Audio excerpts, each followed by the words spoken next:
Messi বিশৃঙ্খলায় গাফিলতির প্রমাণ। আয়োজক, পুলিশ এবং ক্রীড়া দফতরের গাফিলতি খুঁজে পেয়েছে মুখ্যমন্ত্রীর নির্দেশে তৈরি হওয়া 3 সদস্যের তদন্ত কমিটি। নবান্নে তারা প্রাথমিক রিপোর্ট পেশ করেছে। এই কমিটির সুপারিশ মতো সিট তৈরি করেছে রাজ্য।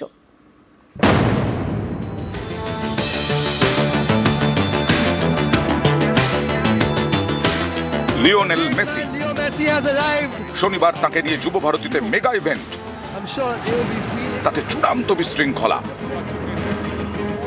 মাঠে মেসিকে ঘিরে ভিড়, গ্যালারিতে বসে তাকে সেভাবে দেখতেই পাননি দর্শকরা। এ নিয়েই ক্ষোভ, তারপর তাণ্ডব। এরকম কেন হলো? এর দায় কার? শনিবারই 3 সদস্যের তদন্ত কমিটি গঠন করে দেন মুখ্যমন্ত্রী মমতা বন্দ্যোপাধ্যায় নেতৃত্বে অবসরপ্রাপ্ত বিচারপতি অসীম রায়। সোমবার সেই তদন্ত কমিটি নবান্নে প্রাথমিক রিপোর্ট পেশ করে। সেখানে উদ্যোক্তা, পুলিশ এবং ক্রীড়া দফতর 3 পক্ষেরই গাফিলতি খুঁজে পেয়েছে তদন্ত কমিটি। তারা পুলিশ এবং ক্রীড়া দফতরের থেকে 24 ঘন্টার মধ্যে রিপোর্ট চেয়েছে। তদন্ত কমিটি জানতে চেয়েছে, মাঠে জলের বোতল কিভাবে ঢুকলো? তাহলে কি স্টেডিয়ামের গেটে পাহারায় খামতি ছিল? স্টেডিয়ামের পাহারার দায়িত্বে কারা ছিল? তাদের কি ভূমিকা ছিল? মাঠের ভেতরে কাদের ঢোকার অনুমতি ছিল? মাঠের ভেতরের অনুষ্ঠান নিয়ে কি পরিকল্পনা ছিল?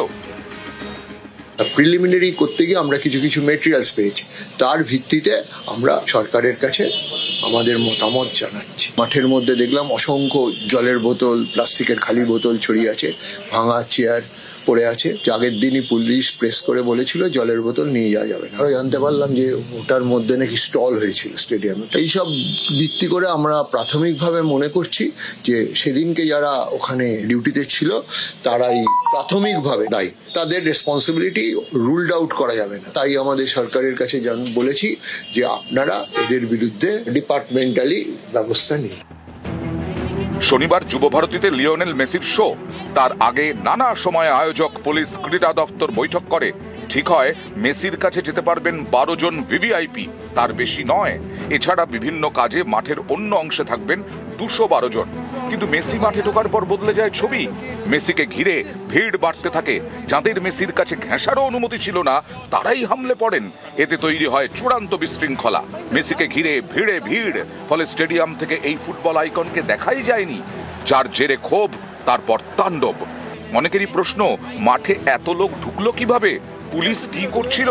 ক্রীড়া দফতরের তো এই ধরনের অনুষ্ঠানের অভিজ্ঞতা থাকে, তারাই বা কি করলো? আর আয়োজকদের ভূমিকা নিয়েও নানা প্রশ্ন। এই 3 পক্ষেরই গাফিলতি খুঁজে পেয়েছে তদন্ত কমিটি। প্রাথমিক রিপোর্ট পেশ করেছে নবান্নে। সুপারিশ করেছে সিট গঠন করে তদন্ত করার। সেই মতো 4 সদস্যের বিশেষ তদন্তকারী দল গঠন করেছে রাজ্য। তাতে রয়েছেন পীযূষ পান্ডে, জাভেদ শামীম, সুপ্রতিম সরকার এবং মুরলীধর।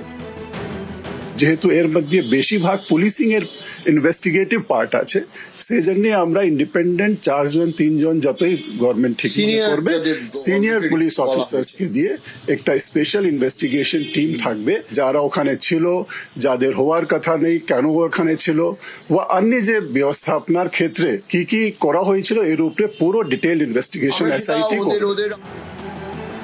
হাজার টাকার টিকিট কেটেও মেসিকে দেখা যায়নি। ক্ষুব্ধ দর্শকদের অনেকেরই দাবি, তাদের তাহলে টাকা ফেরত দেওয়া হোক। তদন্ত কমিটিও উদ্যোক্তাদের বলেছে টাকা ফেরত দিতে। নিউজ 18 বাংলা। শনিবার যুব ভারতীতে মেসি শো। এর জন্য তৈরি হয়েছিল ফ্লো চার্ট। আয়োজক, পুলিশ, ক্রীড়া দফতর বৈঠকে বসে ঠিক করে যে কোথায় কি হবে। বৈঠকে ঠিক হয়েছিল এক, আর মাঠে ঘটেছিল আর এক, যার ফল মেসির শোয়ে তুমুল তাণ্ডব।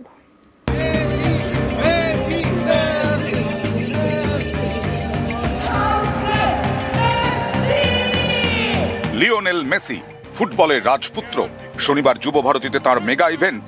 তাই আয়োজক, পুলিশ, ক্রীড়া দফতর বৈঠকে বসে ফ্লোচার্ট তৈরি করে।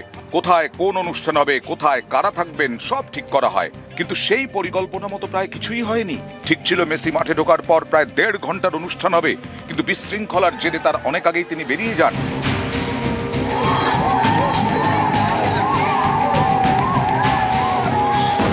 ফ্লোচার্ট অনুযায়ী যুব ভারতীর ভিআইপি বক্সের ডান দিকের গেট দিয়ে মাঠে ঢোকার কথা ছিল মেসির।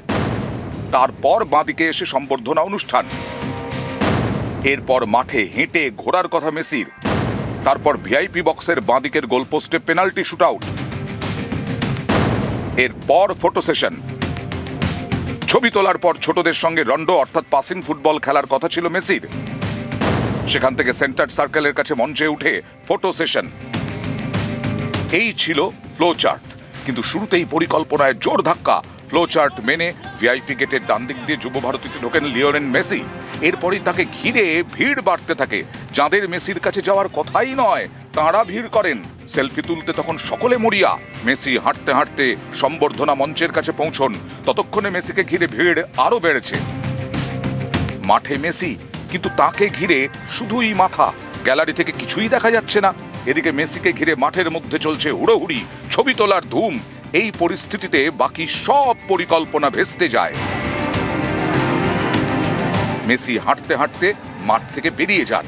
যে গেট দিয়ে ঢুকেছিলেন সেই গেট দিয়ে বেরিয়ে গাড়িতে উঠে পড়েন। এতে হাজার হাজার মেসি প্রেমীর স্বপ্ন ভঙ্গ হয়। সল্টলেক স্টেডিয়ামে শুরু হয়ে যায় তাণ্ডব।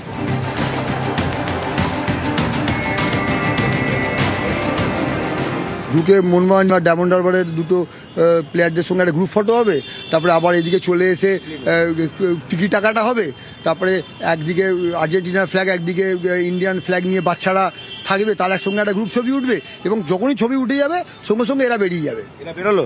বেরোতে দেখিনি, ছবির ঠিকমতো উঠলোই তো না, তো বেরোবে কি? যা যেরকম ভাবে ভিড় হয়ে গেল। তারপরে টিকিট টাকাটা হবে, টিকিট টাকাটা হওয়ার পর একটা পেনাল্টি শুট আউট ছিল, পেনাল্টি শুট আউটের পর শাহরুখ খান, সৌরভ গাঙ্গুলি এবং লাস্টে সিএম ম্যাম। ক্যামেরায় খোকন দাসের সঙ্গে ইরন রায় বর্মন, নিউজ 18 বাংলা। যুব ভারতীতে ভাঙচুরে আরও গ্রেফতার। স্টেডিয়ামে ভাঙচুরে ধৃত রূপক মণ্ডল। বাইপাস লাগোয়া এলাকা থেকে গ্রেফতার করা হয়েছে।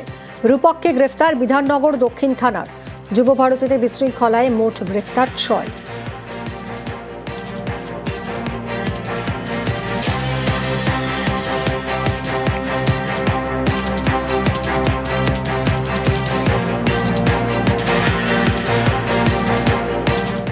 গুজরাটের জামনগরের বন্তারায় LM10 মুকেশ আম্বানির আমন্ত্রণে দিল্লি থেকে জামনগরে যান মেসি, সুয়ারেজ এবং রড্রিগো ডি পল। রিলায়েন্স ফাউন্ডেশন পরিচালিত কয়েক হাজার একর বিস্তৃত বন্যপ্রাণী উদ্ধার, সংরক্ষণ ও চিকিৎসা কেন্দ্র ঘুরে দেখেন মেসিরা। কথা বলেন কেয়ার গিভারদের সঙ্গে। মেসির সম্মানে অনন্ত এবং রাধিকা আম্বানি বন্তারার এক সিংহ শাবকের নাম রাখেন লিওনেল। সিংহ, তুষার চিতা, একশৃঙ্গ গন্ডার সহ একাধিক প্রাণীর ঠিকানা বন্তারা। সেখানে এবার বড় হবে লিওনেলও। হাতি শাবক মানিকলালের সঙ্গে খেলায় মাতলেন লিও। মটকা ফোর থেকে নারকেল উৎসর্গ, বিভিন্ন সনাতনী আচার অনুষ্ঠানে অংশ নেন আর্জেন্টিনার বিশ্বজয়ী অধিনায়ক।